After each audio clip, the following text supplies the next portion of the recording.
सभी माँ की तरह रीता का भी सपना था अपने लिए अपनी पसंद की बहू लाने की।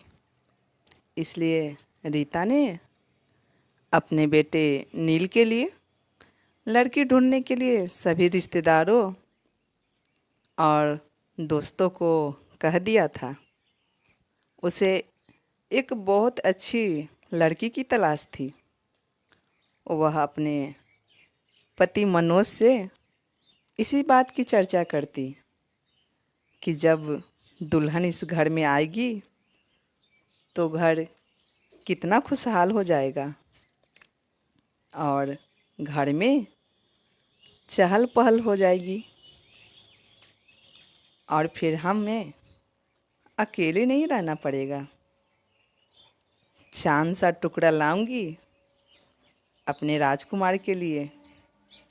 नील से भी बार बार पूछती कि लड़की तुझे कैसी चाहिए, पर नील हंसकर टाल देता था। क्या मम्मी, मुझे अभी शादी नहीं करनी है, मुझे तो अभी बहुत कुछ करना है।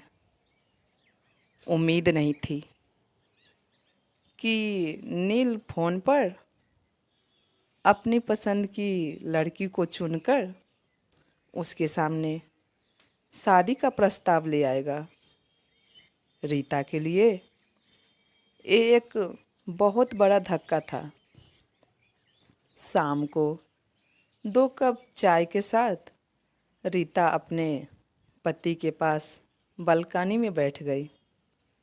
मनोज ने पूछा, क्या हुआ रीता, आज चीनी डालना भूल गई क्या चाय में? अच्छा। रीता का ध्यान विचारों से हटकर चाय की तरफ गया। मैंने ध्यान नहीं दिया, अभी लाती हूँ। रीता चाय के लिए चीनी लेकर आई और चम्मच से कप में घुमाकर मिलाती जा रही थी। पता नहीं कैसी होगी नील की पसंद, हमसे घुलेगी मिलेगी कि नहीं।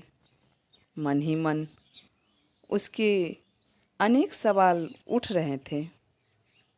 मनोज ने पूछा, बड़ी चुप चुप हो, क्या बात है? इस पर रीता ने बोला, नहीं, ऐसा कुछ नहीं है।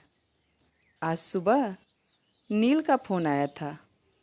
उसने बताया कि माँ, आपको लड़की देखने की ज़रूरत नहीं है, मैंने लड़की पसंद कर ली है। रीता के पति को जब उसने नील से हुई बातचीत के बारे में बताया तो वे पूछने लगे, अच्छा, कौन है लड़की, कहाँ से है, क्या करती है, कुछ पूछा है तुमने? इस पर रीता ने जवाब दिया, नहीं, मैंने सोचा मिलकर बात करेंगे। कल नील आ रहा है। अगले दिन नील की पसंद का नाश्ता और खाना बनाकर फुर्सत से जैसे ही बैठी तभी नील आ पहुंचा। आते ही मम्मा मम्मा करते हुए गले से लिपट गया। रीता ने पूछा, क्या बात है, आज बड़ा खुश है? इस पर वो कहने लगा कि मैंने आपको माही के बारे में कल बताया था ना, यह देखिए, यह उसकी फ़ोटो है। कुछ घबराई नज़रों से फ़ोटो को देखने लगी। लड़की अच्छी थी, वैसे भी ना कहने का तो सवाल ही नहीं उठता था। नील की पसंद जो थी, पर अपने लिए अपनी तरह से रिश्तेदारों में जान पहचान की लड़की देखने की उसकी इच्छा हमेशा से रही थी। मनोज ने रीता को इस बात के लिए पहले ही समझा दिया था कि नील को ही ज़िंदगी बितानी है, नील की पसंद ही माननी चाहिए। एक तरह से रीता भी अपने मन को समझा चुकी थी और अपने बेटे की खुशी में खुश रहना चाहती थी। कैसी है मम्मा? नील ने उत्सुकता से पूछा। प्यारी है। कहाँ रहती है? क्या करती है? रीता ने जवाब देते हुए उससे कई सारे सवाल कर डाले। माँ, मेरी कंपनी के पास एक कंपनी है, उसमें जॉब करती है। उसके घर में उसके मम्मी पापा और एक छोटा भाई है। आपसे मिलवाना चाहता हूँ। नहीं बेटा, तुमने पसंद कर ली तो हमने पसंद कर ली, उसके पापा ने कहा। उसके मम्मी पापा बात कर ले, फिर इस रिश्ते को आगे बढ़ाएंगे। नीले सुनकर बहुत खुश हुआ और माही के मम्मी पापा का नंबर तुरंत अपने मम्मी पापा को दे दिया। कुछ दिन बाद दोनों का रिश्ता पक्का कर दिया गया। माही सांवले रंग रूप की थी। हाँ, आंखें जरूर बड़ी थी, लेकिन उसे देखकर रीता को लगा कि मैं तो इससे अच्छी ढूंढ कर लाती, गोरी चिट्टी और दिखने में इससे भी सुंदर लगती।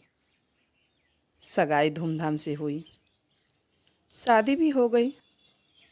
पर रीता को चिंता थी कि कोई मेहमान बहू के सांवले रंग पर कुछ ना बोल दे। लेकिन उसने देखा माही के चेहरे पे एक मुस्कान रहती थी। दुल्हन थी माही, पर फिर भी सबका ध्यान रखती थी। अपने पानी लिया, कुछ खाया। सब रिश्तेदार तारीफ करते नहीं थक रहे थे, पर माही ज़्यादा बोलती नहीं थी। शायद उसकी आदत ही ऐसी थी, कम बोलना। रीता को माही से ज़्यादा बातें करने का समय नहीं मिला। पहले मेहमान रहे, फिर वह हनीमून पर चले गए। वहाँ से लौटे तो दोनों की छुट्टियाँ ख़त्म हो गई थी और दोनों दिल्ली लौट गए। नील ने 2 कमरों का एक मकान किराए पे लिया हुआ था। माही और वह दोनों साथ ही निकलते थे। दोनों की कंपनी पास पास थी। फ़ोन पर थोड़ी बहुत बात हो जाती थी, क्योंकि रीता को हमेशा मनोज से माही की ही बात करनी होती थी। वह हमेशा कहती, माही शायद हमें पसंद नहीं करती। रीता को शिकायत होती थी कि वो दोनों घर नहीं आते। इस पर उसके पति मनोज उसे